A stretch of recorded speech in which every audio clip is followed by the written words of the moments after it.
예. 골로새서 1장 28절에서 29절 우리 짧으니까 같이 읽도록 하겠습니다. 시작. 우리가 그를 전파하여 각 사람을 권하고 모든 지혜로 각 사람을 가르침은 각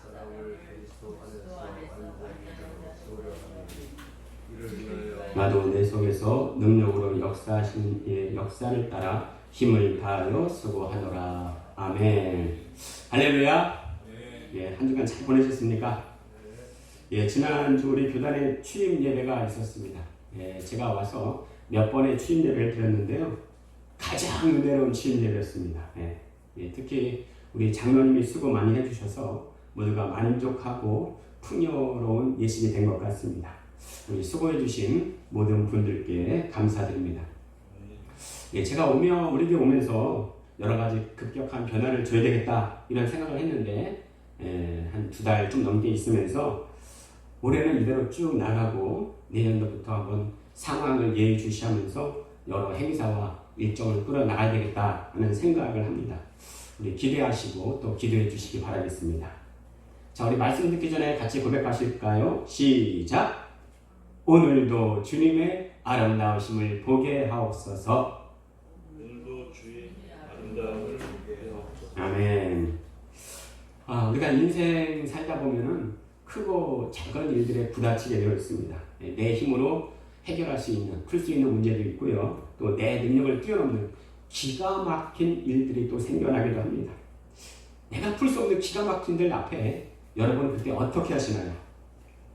어떤 분은 오로지 기도에만 매달리기도 하고 어떤 사람은 마음의 평정을 얻기 위해서 심리 상담사를 찾기도 합니다. 저도 이전에 큰 어려움을 당해서 어떻게 풀까 그 심리 상담을 2해 동안 공부한 적이 있습니다. 여러분 혹시 문제 해결을 위해서 심리 상담 받아보신 적이 있나요? 없으세요? 그 상담이 무슨 뜻이에요? 자, 제가 상담 배울 때 그 교수님은 이렇게 말씀하시더라고요. 자, 상담, 여기서 상이 무슨 상자입니까? 서로 상자죠. 담자 무슨 담자예요? 말씀 담자입니다. 그렇죠. 근데 말씀 담자를 가만히 보시면요. 여기 불화자가 2개가 있어요. 그렇죠. 불화자가 2개가 있는데 왼쪽 편에 보면은 말씀 원자가 있거든요. 그래서 내 안에 불이 타는 것을 말씀으로 진압하는 것, 이게 상담이다. 그렇게 교수님이 말씀하시더라고요. 일리 있죠? 그렇죠. 근데 상담사는요, 잠깐 동안 마음의 피해 입은 자를 도와주기는 할 수 있겠지만은 항상 같이 있을 수 없는 약점이 있어요. 네, 그래서 상담사보다는 좀 더 가까이 있고 더 스승이라 말할 수 있는 우리 멘토를 선호한다 합니다. 멘토라는 말 많이 들어보셨죠? 그렇죠? 네. 자, 멘토라는 말이 어디서 기원했냐면요, 그리스의 장군 오디세이가 있었습니다. 오디세이. 예, 전쟁이 났어요.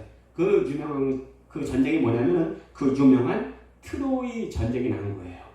근데 전쟁이 나가다 보니까 아들이 눈에 밟히는 거예요. 그 아들 이름이 뭐냐면은 김지온이 아니라 텔레마쿠스였어요. 그 아들 이름이 텔레마쿠스.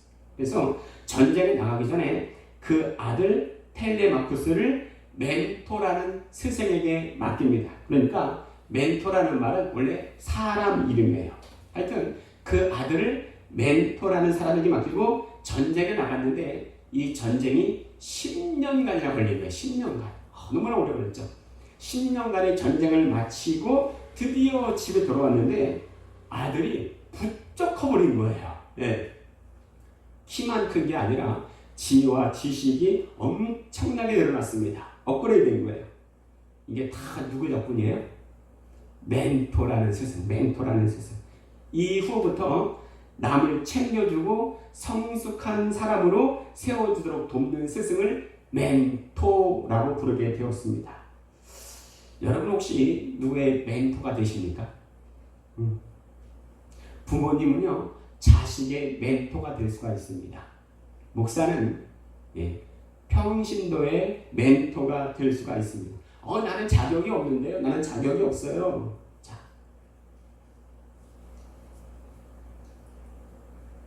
자꾸 당겨 나오네. 아이고, 자꾸 넘어가네. 그렇죠. 우리 상담사, 멘토 그 뒤에 뭐라 써 있어요? 한문으로 선생. 그렇죠. 우리가 보통 선생님 하잖아요. 선생님의 뜻이 뭐예요? 먼저 선 나의 생자요. 먼저 태어난 사람이 선생이라는 거예요. 왜 그래요? 먼저 태어났기 때문에 성공도 더 많이 경험했습니다. 실패도 더 많이 경험했어요. 그렇기 때문에 남에게 실패했을 때 더 유익을 줄 수 있습니다. 남이 성공했을 때 남에게 말해줌으로 더 유익을 줄 수 있어요. 이게 바로 선생이라는 거예요. 우리 한번 저랑 따라해 보실까요? 나는 선생님입니다. 한번 따라해 보실까요? 나는 선생님입니다. 우리 옆 사람 바라보시면서 당신은 나의 선생님입니다. 한번 따라해 보시겠습니다. 당신은 나의 선생님입니다. 자, 그런데요, 이 멘토 선생이 아무나 될 수 있는가 하는 거예요. 그러니까 하나님이 찾으시는 선생 멘토가 있는데 자기 정체성이 명확한 사람이에요. 예수님은 자기 정체성이 명확했습니다. 예수님은 이사야서에 기록된 대로 자기에게 잠잠한 양같이 죽음 앞에서도 그의 입을 열지 않았습니다. 곤욕을 당하며 괴로울 때도 그의 입을 열지 않았어요. 그런데 딱 한 가지 예외가 있었습니다. 그것은 네가 누구냐? 하나님의 아들이냐? 그리스도냐? 정체성을 묻는 물에는 항상 대답하신 것을 볼 수가 있었습니다. 그만큼 정체성을 중요시했다는 거예요. 이 믿음의 사람들은요, 이 정체성을 확고히 한 사람들이었습니다. 어떤 분은 그래요. 사회생활을 하면서 내가 교회 다닌다, 그리스도인이다 이렇게 말하지 않는다는 거예요. 왜 그러냐 그랬더니 세상 사람들과 어울리지 못한다는 거예요. 그렇게 되면 술, 담배도 같이 못한다는 거예요. 그렇기 때문에 내가 그리스도인이다 이렇게 말하지 못한다는 거예요. 그러나 믿음의 사람들은 이 정체성을 확고히 하는 사람들입니다. 자, 다윗이 있습니다.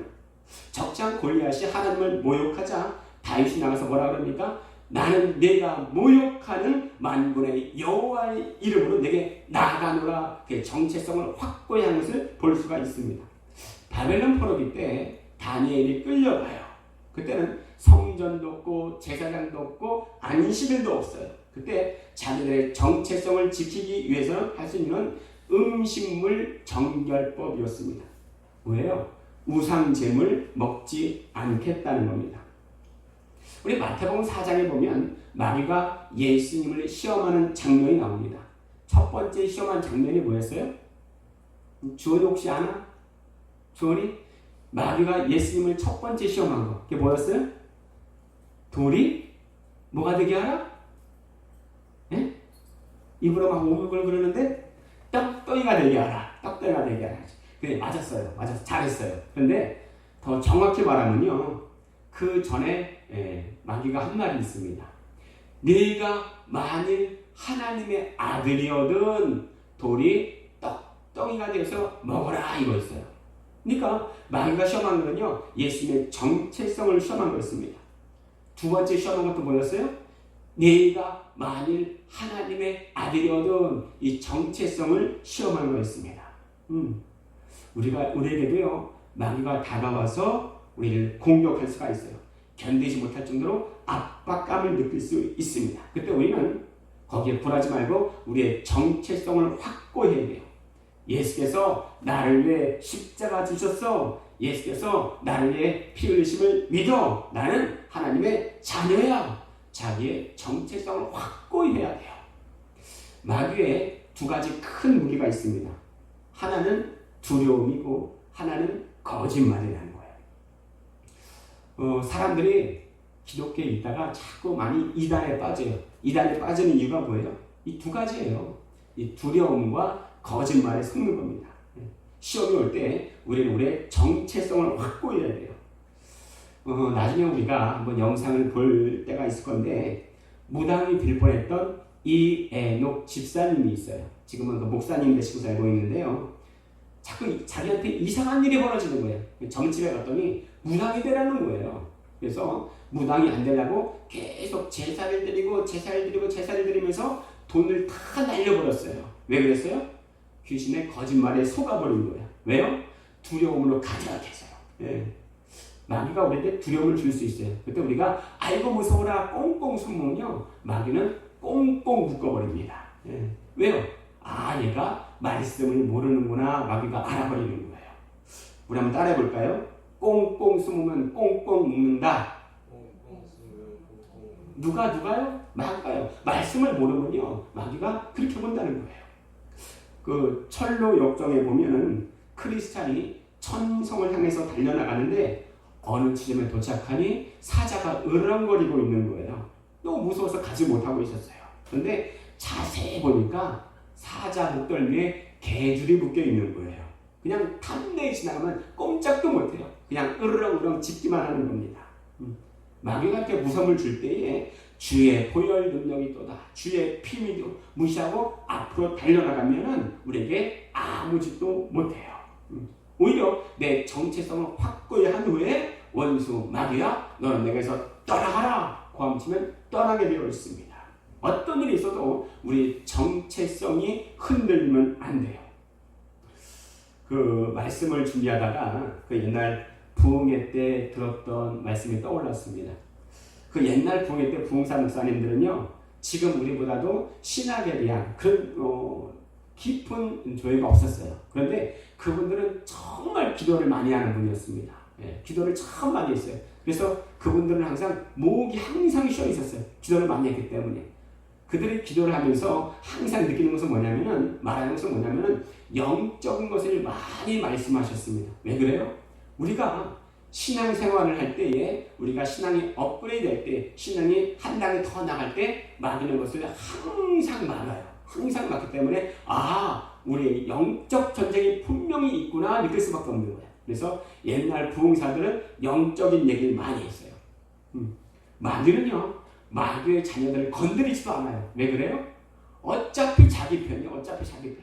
그런데 하나님의 자녀들은 건드릴 수 있어요. 왜 그래요? 자기 편이 아니거든요. 자기 편이 아니에요. 그래서 항상 우리는 영적 전쟁을 하는데 그건 사람이 아니고 마귀와의 전쟁이에요. 마귀와의 전쟁이기 때문에 우리는 마귀에 항상 우리 삶 속에서 건드려질 수밖에 없는 거예요.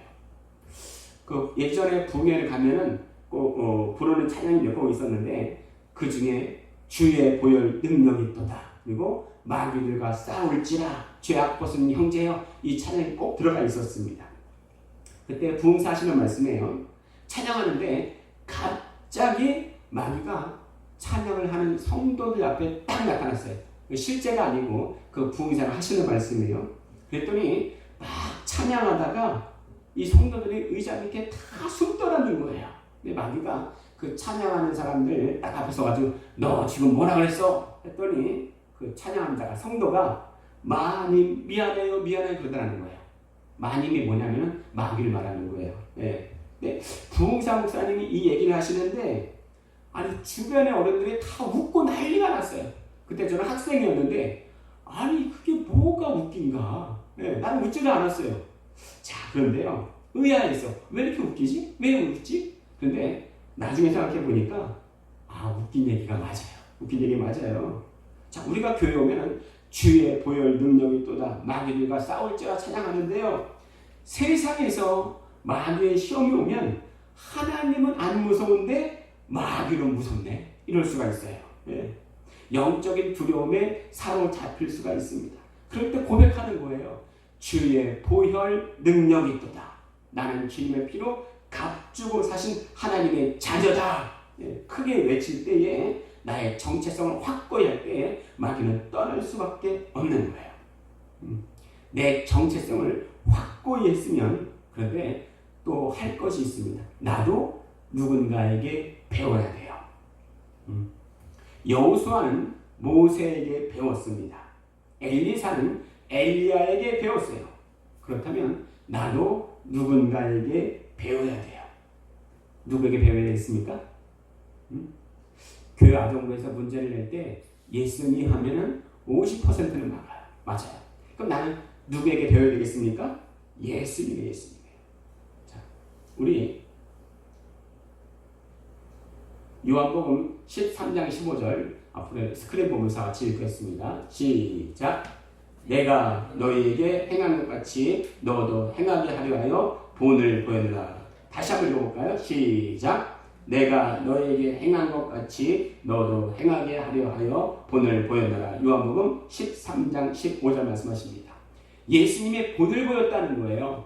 예수님이 시험당할 때 어떻게 계셨어요? 하나님의 말씀을 주셨습니다. 다 우리에게 본을 보이신 것을 볼 수가 있습니다. 자, 그 중에서 우리가 예수님에서 배워야 할 것이 무엇인가? 우리 한번 마가복음 1장 35절 우리 같이 읽도록 하겠습니다. 시작. 새벽 아직도 밝기 전에 예수께서 일어나 나가 한적한 곳으로 가사 거기 기도하시더니 나는 정말로 영적인 사람 되고 싶습니다. 간절히 원하고 바라고 기대한다면요 평생 기도를 놓치면 안 됩니다. 네. 기도가 능력입니다. 우리 주보 앞에 보시면 뭐라고 써 있어요? 주보 앞에 보시면 영어로 써 있죠. Connect to God. The password is prayer. 있습니다. 무슨 뜻이에요? 하나님께 접속하는 비밀번호가 있는데 그것은 기도라는 거예요. 그렇게 기도가 능력이 있습니다. 여러분, 기도하지 않으면 권세는 있으나 권능은 없는 거예요. 권능이 없으면 세상을 이기지 못합니다. 우리 잘 아실 거예요. 귀신을 못 쫓고 당황해하는 제자들에게 예수님이 친히 말씀하십니다. 뭐라 말씀하세요? 기도 외에는 이런 누가 나갈 수 없느니라. 예. 영적 전쟁에서 우리가 얘기하면 기도는 필수입니다. 선택 과목이 아니에요. 필수입니다. 필수. 어떻게 기도해야 됩니까? 평소에 안 돼 있는데 억지로 하면 돼요. 억지로도 기도해야 됩니다. 예. 야, 이거 시간 낭비 아닌가? 괜히 내 마음에 감동도 없는데 이거 시간 낭비 아니야? 이런 생각이 들지라도 기도해야 됩니다. 억지로 하라 그러니까 아니 기도는요 기쁨을 해야죠. 자원을 해야죠. 억지로 하면 되겠습니까? 이렇게 말하시는데요. 육의 성질은 영적인 것과 맞서는 것이 있습니다. 뭐 육이 나쁘다는 게 아니에요. 소가 받는 성질이 있듯이 육체는 육적인 것을 좋아하게 돼 있어요. 그래서 육적인 것은 영적인 것과 맞서는 것이 있어요. 그런데 그것을 억지로라도 해야 됩니다. 억지로라도 해야 돼요. 억지로 하다 보면은 그것이 내게 습관이 될 수가 있습니다. 그 이전 교회에서 1년에 한 번씩 산상 기도회를 했어요. 근데 이상하게 밖에 나가면은 더 많이 은혜를 받는 것 같아요. 예. 그런데 그게 오래 가냐 하면 오래 가지 않습니다. 예. 계속 충전 받아야 돼요. 예수님도 기도하심으로 충전 받으신 것을 볼 수 있습니다. 아니 예수님도 그러셨는데 우리야 말해서 뭐 하겠어요? 하나님 평소에 기도 잘 하는데 그러면은 주기도문이라도 하십시오. 정말 기도 중에 가장 능력 있는 기도가 주기도문이에요. 매일매일 주기도문 하심으로 또 충전 받으시길 바라겠습니다. 예수님은 또 한번 따라해 보실까요? 예수님은 사소한 것에 목숨 걸지 않으셨다. 예수님이 가시는 곳마다 놀라운 일이 벌어졌습니다. 귀신을 쫓아내시기도 하고 또 병을 고치시고 말씀을 가르치셨어요. 사람들이 환호성을 질렀습니다. 이야, 이 같은 사람이 없도다. 그를 우리의 왕 삼자. 제자들도 흥분했습니다. 아니 사람들이 주님을 찾아요. 네, 그때 주님의 반응이 뭐였냐면 우리가 다른 곳으로 가자. 다른 마을들로 가자 하는 거였습니다. 자, 우리는요 남에게 칭찬받기 원해요. 넌 정말 대단한 사람이야 이렇게 말하면 정말 우리가 좋아합니다. 그런데 예수님은 거기에 굴하지 않고 바로 다른 곳으로 옮기신 것을 볼 수가 있었습니다. 내가 칭찬받을 때에 내가 그 칭찬 다 받으려고 그러지 말고 다른 곳으로 몸을 옮기시기 바랍니다. 우리가 골방으로 돌아가서 이런 능을 주신 하나님께 영광 돌려드리시길 바랍니다. 이것이 우리가 지난주 말했던 솔리 데오 글로리아입니다. 무슨 뜻이에요? 솔리 데오 글로리아, 오직 하나님께 영광. 이것을 한마디로 말하면 할렐루야야, 할렐루야. 주님은 칭송 받으실 때 다른 곳으로 가자 이렇게 몸을 피하셨습니다. 근데 이거는 괜찮아요. 문제는 내게 비난의 말을 쏟아내는 사람에게 내가 어떻게 하는가 이거예요. 네. 우리 흔히 그런 말을 하죠. 사람은 믿을 대상이 아니라 사랑할 대상이다. 시험 받지 말라. 이렇게 말을 하곤 합니다. 그럼 우리는 겉으로는 아멘 하는데 속으로는 아유 어떻게 안 그럴 수가 있어요. 이렇게 말합니다. 사실 저도 그게 쉽지 않습니다. 근데 제 주위에 어떤 분은 이럴 때마다 장경동 목사님의 또 예화를 떠올린다고 합니다.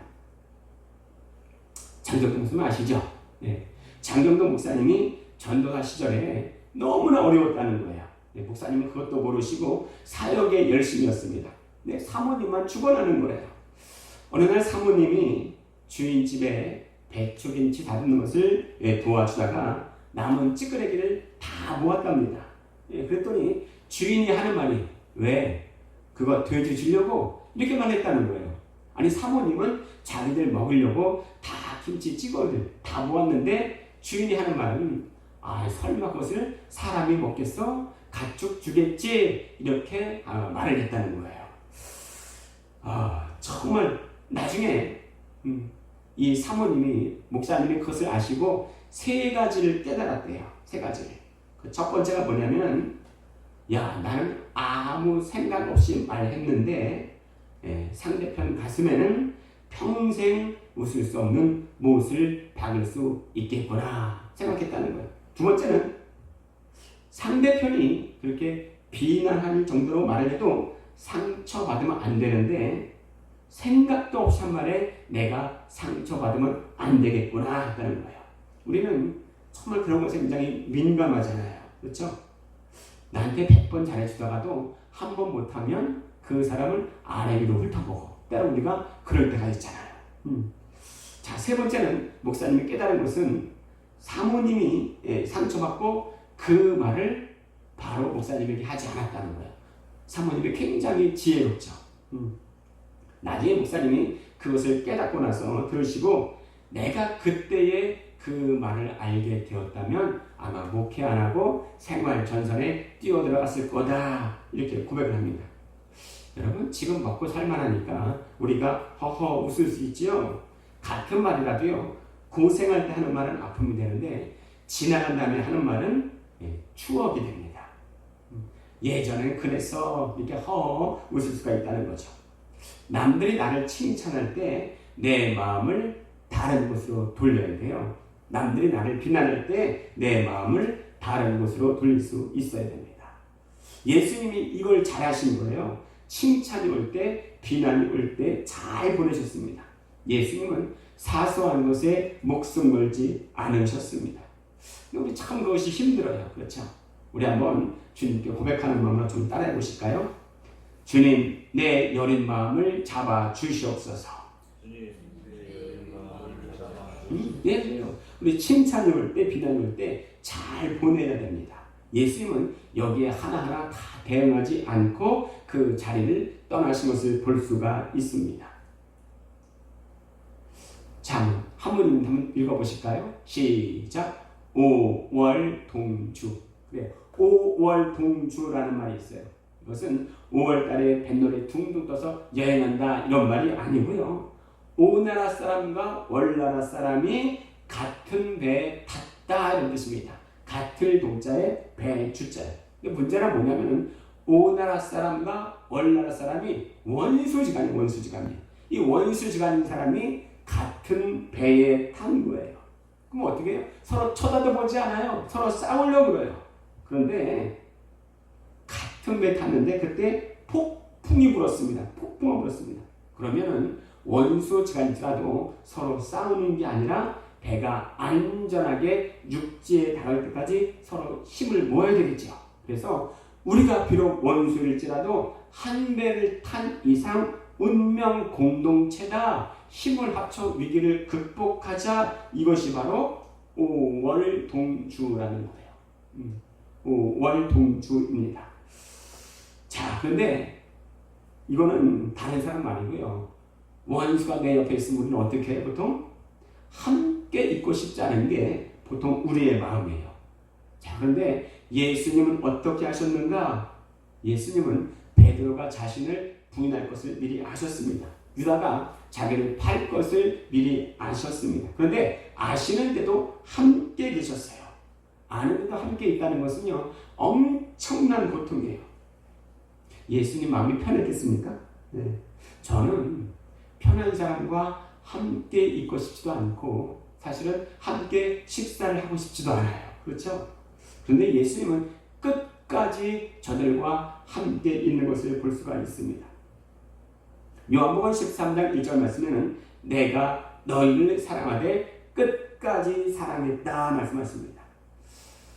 우리가 인생 살다 보면 어려운 일을 참 많이 겪습니다. 근데 인생에 성공한 사람은 그 어려움을 잘 극복하고 이겨낸 사람이에요. 신앙에 성공한 사람은 예수님을 멘토 삼고 그 어려움을 잘 이겨낸 사람입니다. 그러면 누가 실패한 인생을 사는가? 과거에 지나간 그 어려움을 곱씹고 과거의 그 어려움을 현재까지 끌고 와서 아픔으로 삼는 그 사람은요, 인생에 실패한 사람이에요. 신앙생활에 실패한 사람이 과거의 그 어려움을 지금까지 끌고 와서 묵상하면서 생각하는 그 사람은요, 신앙생활에 성공할 수가 없습니다. 솔직히 우리는 이러한 일들에 참 실패를 많이 하는 것 같아요.